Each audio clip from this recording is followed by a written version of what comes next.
ரஹ்மத்துல்லாஹி வபரகாத்துஹு. 11வது வசனம் 114வதுல ஆண்டவன் வந்து நம்ம ஏதாவது அறியாமையினால ஏதோ ஒரு பாவம் பண்ணியிருப்போம். அந்த பாவத்தை பண்ணி முடித்த உடனே நமக்கு அப்போ தான் சுய உணர்வோட நம்ம இது பண்ணிட்டோம் அப்படிங்கிற ஒரு சுய உணர்வு வந்ததுக்கப்புறம் நம்ம வருத்தப்படுவோம். வருத்தப்பட்டதுக்கப்புறம் நம்ம என்ன செய்யணும்னா, ஏதோ ஒரு நியாயமாக சம்பாதிச்சு அந்த ரூபாவில் எடுத்து தர்மம் பண்ணிடணும்.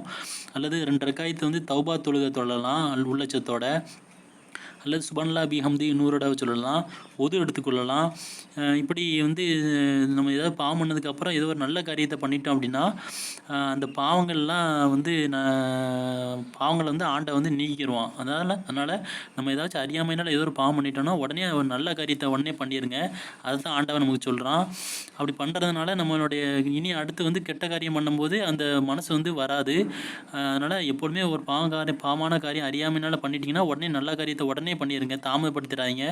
6 மணி நேரத்துக்குள்ளே அந்த மலக்குகள் எழுதுறதுக்கு முன்னால் அந்த நல்ல நல்ல அமல்கள் செஞ்சுருங்க.